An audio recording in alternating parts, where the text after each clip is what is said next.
In continuing on with the conversation on soul contracts, I want to start today with something someone shared with me. It was a beautiful post, a piece of writing, just a few lines, that landed somewhere so deep in me that I haven't really been able to stop thinking about it. And it said, "I miss you."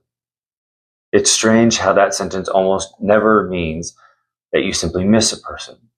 Sometimes you miss who you yourself were with that person, how naturally you laughed, how briefly the world stopped being complicated. And then suddenly you search for that feeling everywhere, in new people, in new places, in new beginnings. At some point, you realize that certain chapters simply cannot be repeated. I find it a beautiful thought that people leave traces, not only in photo albums or messages, but in the way that we live afterward, how we listen, how we look at others. Maybe we take a small piece from every encounter. And maybe that is exactly what one day makes up the person we become. I mean, sometimes you miss who you yourself were with that person.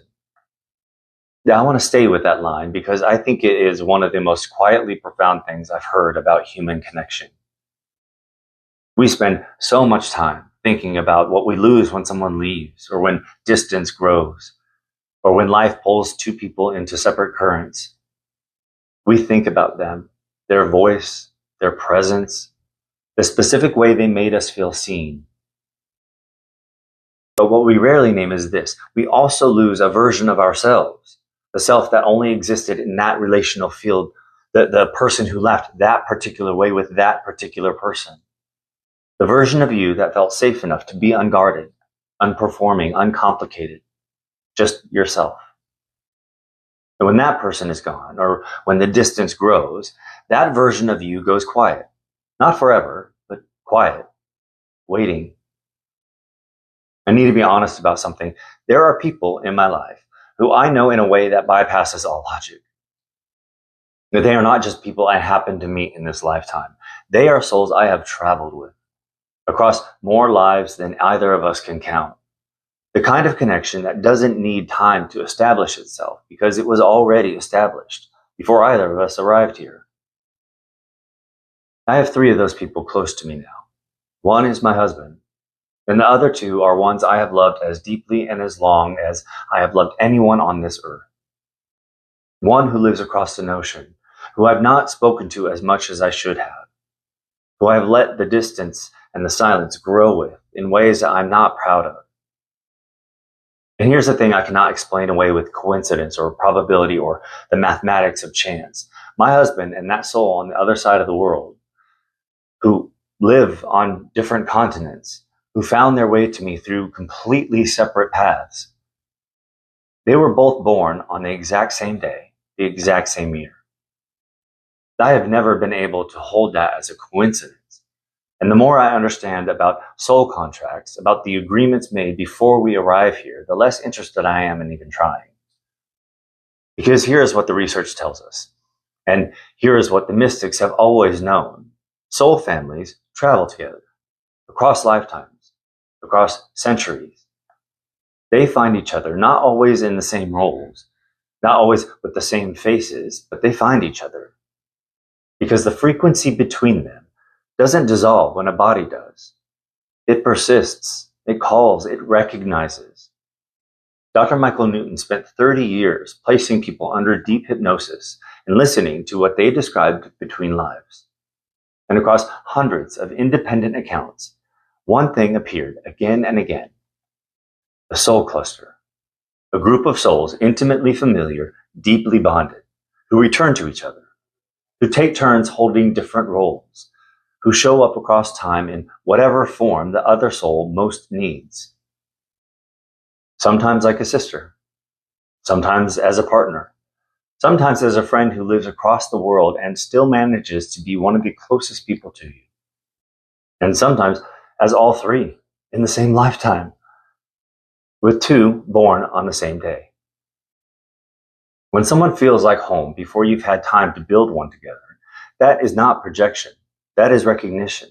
Soul remembering soul. Frequency finding its match across whatever distance has been placed between them. The piece of writing I shared at the beginning said, maybe we take a small piece from every encounter, and maybe that is exactly what one day makes up the person we become. I believe that. But I want to go further. I don't think that the people who built us are distributed randomly throughout our lives. I think that the ones who go the deepest, the ones who leave traces, not just in our memories, but in the actual architecture of who we are, came with a purpose that was agreed upon before either of you drew your first breath. They didn't just happen to you. They chose you in the most deliberate, most loving, most conscious way possible. Before they even had a name, before you even had a name. When you were both just frequency, just light, just soul recognizing soul across the infinite field and saying, yes, you, again, always you. I said at the beginning that I've let the distance grow where it shouldn't have. That the pursuit of purpose, the building, the studying, the financial pressure of trying to make this work pulled me inward in ways that cost me, cost the people I love most. And what I've been sitting with, what the series is teaching me, even as I'm building it, is that the awakening can become its own kind of prison if we're not careful. If we mistake solitude for spiritual practice, if we let the inner journey become an excuse to stop showing up for the outer ones. The soul family isn't just a beautiful concept. It's a responsibility. These are the people who agreed to be here with you, who chose this life, this specific, complicated, beautiful life, in part because you would be in it. That deserves presence. It deserves attention. It deserves more than a text you keep meaning to send. Because while an awakening is one of the most deeply personal journeys a soul can walk, and there are stretches of it that can only be traveled alone, in the quiet, in the dark, it was never meant to be lived in permanent isolation. The people who are your soul family don't need to walk every step with you, but their presence, their love, their witness, their simple willingness to still be there when you surface is part of what makes the journey sustainable. You can go inward without going dark, and the version of you that is being refined through this entire process, that person still needs to be known by the people who knew you before it began. That connection doesn't interrupt the awakening, it grounds it. So if there is someone watching this who has let a soul family member go quiet, someone you love in that way that can't fully be explained, that depth that bypasses all logic, reach out today, not tomorrow, not when things are more settled or when you have more to show. Just reach out, because certain chapters cannot be repeated. But the ones that are still open, they are still open for a reason. And that reason was decided before either of you got here.